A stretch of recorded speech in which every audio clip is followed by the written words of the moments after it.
ಆಲಮಟ್ಟಿ ಅಣೆಕಟ್ಟಿನ ಎತ್ತರ ವಿಚಾರಕ್ಕೆ ಸಂಬಂಧಪಟ್ಟಂತೆ ರೈತರು ಹೋರಾಟ ಮಾಡುತ್ತಲೇ ಬಂದಿದ್ದಾರೆ. ನ್ಯಾಯಾಧೀಕರಣದ ತೀರ್ಪು ಬಂದು ದಶಕಗಳು ಕಳೆದರೂ ಕೂಡ ರಾಜ್ಯ ಸರ್ಕಾರಕ್ಕೆ ಕೃಷ್ಣಾ ಯೋಜನೆ ಮುಗಿಸುವ ಲಕ್ಷಣಗಳು ಕಾಣ್ತಾ ಇಲ್ಲ. ಹಾಗಾಗಿ ಕೃಷ್ಣಾ ಯೋಜನೆಯನ್ನು ರಾಷ್ಟ್ರೀಯ ಯೋಜನೆಯನ್ನಾಗಿ ಘೋಷಣೆ ಮಾಡಬೇಕು ಅಂತ ಆಗ್ರಹಿಸಿ ಇದೇ ಜೂನ್ 30ರಂದು ಆಲಮಟ್ಟಿ ಅಣೆಕಟ್ಟಿನ ವ್ಯಾಪ್ತಿಯಲ್ಲಿ ರೈತರು, ರೈತ ಸಂಘಟನೆಗಳು ಬೃಹತ್ ಹೋರಾಟಕ್ಕೆ ಸಜ್ಜಾಗಿದ್ದಾರೆ. ಈ ಕುರಿತಾದ ಒಂದು ವರದಿ ಇಲ್ಲಿದೆ ನೋಡಿ. ಅದು ನೋಡಿ, ನಮ್ಮ ಪಕ್ಷದ ನಿರ್ದೇಶನ ಏನೂ ಇಲ್ಲ. ಆದರೆ ನನ್ನ ವೈಯಕ್ತಿಕ ಹೇಳಬೇಕಾದ್ರೆ ಸಪೋರ್ಟ್ ಮಾಡಬೇಕು. ಅವ್ರು ಸಪೋರ್ಟ್ ಮಾಡಬೇಕು. ಆದರೆ ಪಕ್ಷದ ಇದು ಬಂದಿಲ್ಲ ನಮಗೇನು ಇನ್ನೂ ತನ. ಆದರೆ ವೈಯಕ್ತಿಕ ಹೇಳಿದ್ರೆ ಆಗ್ಬಹುದು ಅಂತ. ಹೌದು ಪಕ್ಷಕ್ಕೇನು ಗೊತ್ತಿರೋದಿಲ್ಲ. ಅಲ್ಲಪ್ಪ, ಅವರೇ ಲೆಟರ್ ಕೊಟ್ಟಾರ, ಪಕ್ಷಕ್ಕೂ ಕೊಟ್ಟಾರ, ಲೆಟರ್ ಕೊಟ್ಟಾರ.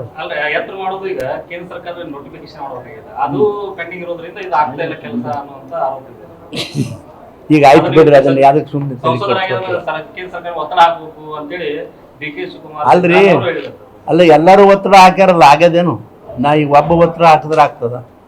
ಇಡೀ ರಾಜ್ಯದ ಜನರೇ ಒತ್ತಡ ಹಾಕ್ಯಾರ ಅದನ್ನ ಎತ್ತರಿಸ್ಬೇಕು ಅಂತೇಳಿ. ಈಗ ಇವ್ರಿಗೆ ರೊಕ್ಕ ಇಲ್ಲ, 1 ಲಕ್ಷ ಕೋಟಿ ರೊಕ್ಕ ಬೇಕಲ್ರಿ. ಈ ಪರಿಹಾರ ರೈತರು ಕೊಡೋದು ಬೇಡ, ಜಮೀನುಗಳು ಮುಣುಗ್ತಾವ, ಹಳ್ಳಿಗಳು ಮುಣುಗ್ತಾವ. ಇದು ಎಲ್ಲ ಬರೀ ಡಂಗಿ ನಾಟಕ ಮಾಡ್ತಾರೆ ಹೇಳ್ರಿ ಸರ್ಕಾರದವ್ರು. ಕೃಷ್ಣಾ ಮೇಲ್ದಂಡೆ ಯೋಜನೆಯನ್ನು ರಾಷ್ಟ್ರೀಯ ಯೋಜನೆಯನ್ನಾಗಿ ಘೋಷಿಸಿ ಲಾಲ್ ಬಹದ್ದೂರ್ ಶಾಸ್ತ್ರಿ ಅಣೆಕಟ್ಟಿನ ಎತ್ತರವನ್ನು ಹೆಚ್ಚಿಸಿ ಗೇಟ್ ಅಳವಡಿಸಿ 524.256ಕ್ಕೆ ನೀರು ನಿಲ್ಲಿಸಬೇಕು. ಅಣೆಕಟ್ಟಿನ ಎತ್ತರವನ್ನು ಹೆಚ್ಚಿಸಲು 2010ರಲ್ಲಿ ನ್ಯಾಯಮೂರ್ತಿ ಬ್ರಿಜೇಶ್ ಕುಮಾರ್ ನೇತೃತ್ವದಲ್ಲಿ 2ನೇ ನ್ಯಾಯಾಧೀಕರಣ ತೀರ್ಪು ನೀಡಿದೆ. 2013ರಲ್ಲಿ ಅಂತಿಮ ತೀರ್ಪು ನೀಡಲಾಗಿದೆ. ಕೋರ್ಟ್ ಆದೇಶ ಆಗಿ 15 ವರ್ಷ ಕಳೆದರೂ ಕೂಡ ರಾಜ್ಯ ಸರ್ಕಾರ ಯಾವುದೇ ಕ್ರಮ ಕೈಗೊಂಡಿಲ್ಲ. ರೈತರ ಹೋರಾಟಕ್ಕೆ ಮಣಿದು ಈಗ ರಾಜ್ಯ ಸರ್ಕಾರ ಕೇಂದ್ರ ಸರ್ಕಾರದ ಮೇಲೆ ಒತ್ತಡ ತರುತ್ತೇವೆ ಅಂತ ನೆಪ ಹೇಳ್ತಿದ್ದಾರೆ.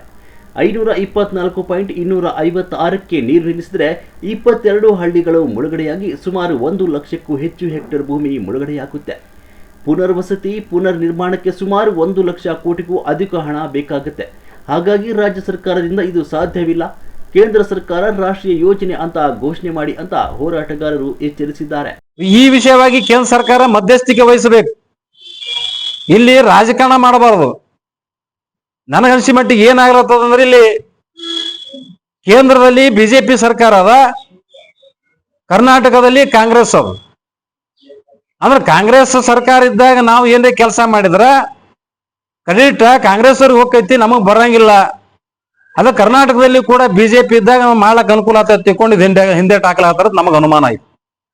ನಿಮ್ಮ ರಾಜಕೀಯ ಹಾಳಾಗೋಯ್ತು, ನಿಮ್ಮ ಅಧಿಕಾರ ಕುರ್ಚಿ ಇದನ್ನ ಬಿಡ್ರಿ. ಇವತ್ತು ಎಲ್ಲಾ ತ್ಯಾಗ ಮಾಡುವಂತರು. ಇವತ್ತು ಕುಡಿಲಕ್ಕೆ ನೀರಿಲ್ಲ, ನ್ಯಾಯಾಧೀಕರಣ ತೀರ್ಪಾಯ್ತು. ಇಷ್ಟಿದ್ರು ಕೂಡ ನಿಮ್ಮ ರಾಜಕೀಯ ಹಿತಾಸಕ್ತಿನೇ ಬಳಸಾಕತ್ತೀರ ಹೊರತಾಗಿ ಇವತ್ತು ಜಲಾಶಯದ ನೀರಿನ ಮಟ್ಟ ಎತ್ತರಿಸ್ಬೇಕಂತಕ್ಕಂಥ ಕನಿಷ್ಠ ಪ್ರಜ್ಞೆ ನಿಮಗಿಲ್ಲ. ಬರೇ 1 ಲಕ್ಷ ಕೋಟಿ ಮಾಡ್ಬೇಕು. ಏನ್ ದೊಡ್ಡ ಕೆಲಸ ಅದ? ಒಬ್ಬೊಬ್ಬ MLA ಬಡದ್ರ ಅಷ್ಟು ರೊಕ್ಕ ಸಿಗ್ತದ. ಇಡೀ ರಾಜ್ಯದಲ್ಲಿ ಒಬ್ಬೊಬ್ಬ MLA ಹೊಡೆದ್ರ ಅಷ್ಟು ರೊಕ್ಕ ಕಳತನ ಮಾಡಿದ್ರೆ ರೊಕ್ಕ ಸಿಗ್ತದ. ಅದೇ ಇವತ್ತು ಜಲಾಶಯದ ನೀರಿನ ಮಟ್ಟ ಎತ್ತರಿಸ್ಬೇಕಂದ್ರ 1 ಲಕ್ಷ ಕೋಟಿ ಮ್ಯಾಲ ಬೇಕಾಗ್ತೈತೆ.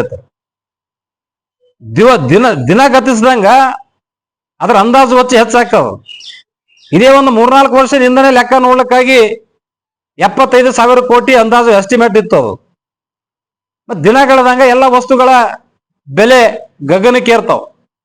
ಈ ಸದ್ದ ಲೆಕ್ಕ ನೋಡಿದ್ರೆ 1 ಲಕ್ಷ ಕೋಟಿ ಮೇಲ್ಪಟ್ಟವು. ದಿನ ಕಳೆದ್ರೆ ಇದಕ್ಕೆ ಹೆಚ್ಚಾದ 2 ಲಕ್ಷ ಕೋಟಿ ಆಯ್ತು.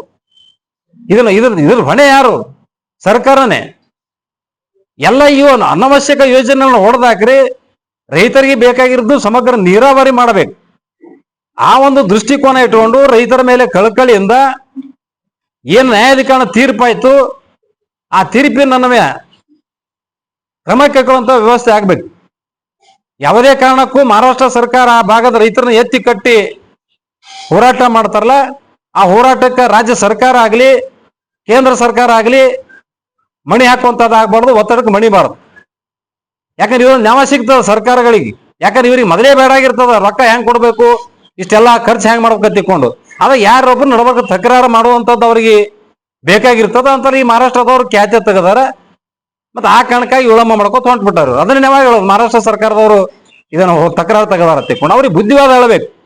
ಏನ್ 2019ರಲ್ಲಿ ಅಧ್ಯಯನ ಮಾಡಿ ವರದಿ ಕೊಟ್ಟರು, ಮಹಾರಾಷ್ಟ್ರ ಸರ್ಕಾರಕ್ಕೆ ಆ ವರದಿಯನ್ನ ಇರ್ತದ, ನಿಮ್ಮಲ್ಲೇ ಇರ್ತದ, ಆಲ್ಮಟ್ಟಿಲಿ ಸಿಗ್ತದ, ಸರ್ಕಾರ ಮಟ್ಟದಲ್ಲಿ ಇರ್ತದ. ಅದನ್ನ ಅವ್ರಿಗೆ ಮಕ್ಕಳಿಗೆ ಹಚ್ಬೇಕು. ಮಹಾರಾಷ್ಟ್ರ ಸರ್ಕಾರದವ್ರು ಆ ಮುಖ್ಯಮಂತ್ರಿ ಏನ್ ಫಡ್ನವೀಸ್ ಅವರು ಅದಾರಲ್ಲ, ನೋಡಪ್ಪ ನಿಮ್ದು ನೀವೇ ಕಳಿಸಿರ್ತಕ್ಕಂಥ ಒಂದು ಪ್ರಧಾನ ಕಾರ್ಯದರ್ಶಿಯವರು ಏನು ವರದಿ ಕೊಟ್ಟಾರ ಆಲ್ಮಟ್ಟಿ ವಿಷಯದಲ್ಲಿ, ಇಲ್ಲಿ ಐತಿ ತಿಳ್ಕೊಂಡು ಅವ್ರ ಮಕ್ಕಳಿಗೆ ಬಡಿಯುವಂತ ಕೆಲಸ ರಾಜ್ಯ ಸರ್ಕಾರ ಮಾಡಬೇಕು. ಎಲ್ಲ ರೈತ ಮುಖಂಡರು, ರೈತ ಸಂಘಟನೆಗಳು ಸೇರಿ ಆಲಮಟ್ಟಿ ಎತ್ತರ ಹೋರಾಟ ಸಮಿತಿಯಿಂದ ಜೂನ್ 30ರಂದು ಬೃಹತ್ ಪ್ರತಿಭಟನೆ ಹಮ್ಮಿಕೊಳ್ಳಲಾಗಿದೆ. ಕೃಷ್ಣಾ ಯೋಜನೆಯನ್ನು ರಾಷ್ಟ್ರೀಯ ಯೋಜನೆಯನ್ನಾಗಿಸಬೇಕು. ಆಲಮಟ್ಟಿ ಅಣೆಕಟ್ಟಿನ ಎತ್ತರ ಹೆಚ್ಚಿಸಲು ಮಹಾರಾಷ್ಟ್ರ ಸರ್ಕಾರ ಏನು ಖ್ಯಾತಿ ತೆಗಿತಾ ಇದೆ, ಅದಕ್ಕೆ ನಮ್ಮ ರಾಜ್ಯ ಸರ್ಕಾರ ಮಣಿಯದೆ ಆಲಮಟ್ಟಿ ಅಣೆಕಟ್ಟನ್ನು 524 ಮೀಟರ್ಗೆ ಎತ್ತರಿಸಬೇಕು ಹಾಗೂ ಕೃಷ್ಣಾ ಮೇಲ್ದಂಡೆ ಯೋಜನೆಯು ರಾಷ್ಟ್ರೀಯ ಯೋಜನೆ ಮಾಡಿ ಸಮಗ್ರ ನೀರಾವರಿಗೆ ಅನುಕೂಲ ಮಾಡಿಕೊಡಲು ಆಗ್ರಹಿಸಿ ವಿಜಯಪುರ ಜಿಲ್ಲೆಯ ಆಲಮಟ್ಟಿ ಸಮೀಪ ನೂತನ ತಾಲೂಕು ನಿಡಗುಂದಿ ಪಟ್ಟಣದಲ್ಲಿ ಜೂನ್ 30ರಂದು ಬೃಹತ್ ಪ್ರತಿಭಟನೆ ನಡೆಸಲಾಗುವುದು ಅಂತ ರೈತ ಮುಖಂಡರು ಹೇಳಿದ್ದಾರೆ. ಇದೇ ಒಂದು ವಿಷಯವಾಗಿ ನಾವು ಈ ವಿಜಯಪುರ ಜಿಲ್ಲೆಯಲ್ಲಿ ಉತ್ತರ ಕರ್ನಾಟಕ ಭಾಗದ ಎಲ್ಲ ರೈತ ಪರ ಸಂಘಟನೆಗಳು, ದಲಿತ ಪರ ಸಂಘಟನೆ, ಕನ್ನಡ ಪರ ಸಂಘಟನೆಗಳು ಮತ್ತು ವಿಶೇಷವಾಗಿ ನಾಡಿನ ಎಲ್ಲ ಮಠಾಧೀಶರು ಒಳಗೊಂಡಂತೆ ದೊಡ್ಡ ಪ್ರಮಾಣದ ಒಂದು ಚಳವಳಿಯನ್ನ ಮಾಡಲಿಕ್ಕೆ ಈಗ ನಾವು ತೀರ್ಮಾನ ತಗೊಂಡಿದೆ. ಇದೇ ತಿಂಗಳು ಜೂನ್ 30ರಂದು ನಿಡಗುಂದಿ ಬಸ್ ಸ್ಟ್ಯಾಂಡ್ ಮುಂಭಾಗದಲ್ಲಿರ್ತಕ್ಕಂಥ ರಾಷ್ಟ್ರೀಯ ಹೆದ್ದಾರಿ ಪಕ್ಕದಲ್ಲಿ ಏನು ಎಲ್ಲಮ್ಮನ ಬೂದಿಯಾಳಕ್ಕ ಹೋಗುವಂತ ಮಹಾದ್ವಾರದಲ್ಲ, ಆ ಭಾಗದಲ್ಲಿ ಎಲ್ಲ ರೈತರನ್ನ ಅಲ್ಲಿ ಒಗ್ಗೂಡಿಸಿ ಅಲ್ಲಿಂದ ಮೆರವಣಿಗೆ ಮಾಡಿ ಅಲ್ಲಿನ ಸ್ಥಳದಲ್ಲಿ ನಾವು ಜಿಲ್ಲಾಧಿಕಾರಿ ಬಂದು ಮನವಿ ತಗೋಬೇಕಂತಕ್ಕಂಥದ್ದು ಕೂಡ ನಮ್ಮದು ಒತ್ತಾಯ. ಸುಮ್ಮನೆ ಯಾರೋ ತಹಸೀಲ್ದಾರ್ ಕರ್ಕೊಂಡ್ಬಂದು ಅದಕ್ಕೆ ನಾವು ಒಪ್ಪೋದಿಲ್ಲ. ಜಿಲ್ಲಾಧಿಕಾರಿ ನಾಡಿನ ಪ್ರತಿಷ್ಠಿತ ಮಠಾಧೀಶರು ಕೂಡ ನಾವು ಆಹ್ವಾನ ಕೊಡ್ತಾ ಇದ್ದೇವೆ. ಆ ಕಾರಣಕ್ಕಾಗಿ ಜಿಲ್ಲಾಧಿಕಾರಿಗಳೇ ಸ್ವತಃ ಆ ಧರಣಿ ಸ್ಥಳಕ್ಕೆ ಬಂದು ಮನವಿ ತಗೊಳ್ಬೇಕು. ಒಂದ್ ವೇಳೆ ಮನವಿ ತಗೊಳ್ಳದೇ ಇದ್ರೆ ನಾವು ಅಲ್ಲೇ ಟೆಂಟ್ ಹಾಕಿ ಅವರ ಹತ್ರ ಧರಣಿಯನ್ನ ನಾವು ಪ್ರಾರಂಭಿಸಬೇಕಾಗ್ತದೆ. ಈ ಒಂದು ಹೋರಾಟಕ್ಕೆ ಅವಳಿ ಜಿಲ್ಲೆಯ ಎಲ್ಲ ಜನಪ್ರತಿನಿಧಿಗಳು ಕೂಡ ನಮಗೆ ಈಗಾಗಲೇ ಸಂಪರ್ಕ ಮಾಡಿ ಮಾಧ್ಯಮದ ಮೂಲಕ ಕೂಡ ಬೆಂಬಲವನ್ನು ಸೂಚಿಸಿದ್ದಾರೆ. ನಾನು ಎಲ್ಲಾ ಪಕ್ಷದ ಮುಖಂಡರಿಗೆ ನಾನು ಮನವಿ ಮಾಡ್ಕೊತೇನೆ, ನಾವೆಲ್ಲ ಮಾಧ್ಯಮದ ಮುಖಾಂತರ, ಇದು ಒಂದು ರೈತರ ಪರವಾಗಿರ್ತಕ್ಕಂಥ ಹೋರಾಟ. ಇದು ಯಾವುದೇ ಪಕ್ಷದ್ದಲ್ಲ, ಯಾವುದೇ ಒಂದು ಸಂಘಟನೆ, ಒಂದೇ ಸಂಘಟನೆ ಸೀಮಿತದ್ದಲ್ಲ.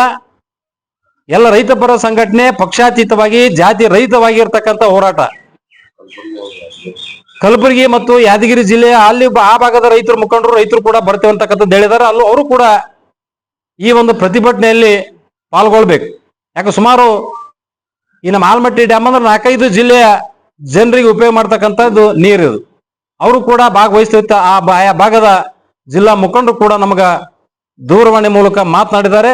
ಯಾವುದೇ ರೀತಿಯ ಹೋರಾಟಕ್ಕೂ ರೈತರು ಸಿದ್ಧರಾಗಿದ್ದೇವೆ. ಹಾಗಾಗಿ ರಾಜ್ಯ ಸರ್ಕಾರ ಕೇಂದ್ರ ಸರ್ಕಾರದ ಮೇಲೆ ಒತ್ತಡ ಹಾಕಿ ಕೇಂದ್ರ ಸರ್ಕಾರ ಕೃಷ್ಣಾ ಮೇಲ್ದಂಡೆ ಯೋಜನೆಯನ್ನು ರಾಷ್ಟ್ರೀಯ ಯೋಜನೆಯನ್ನಾಗಿಸಬೇಕು ಅಂತ ರೈತರು ಒತ್ತಾಯಿಸಿದ್ದಾರೆ. ಇನ್ನು ರೈತರ ಹೋರಾಟಕ್ಕೆ ನಮ್ಮ ಸಂಪೂರ್ಣ ಬೆಂಬಲವಿದೆ ಅಂತ ಸಂಸದ ರಮೇಶ್ ಜಗಜಿಣಿಗೆ ಕೂಡ ತಿಳಿಸಿದ್ದಾರೆ.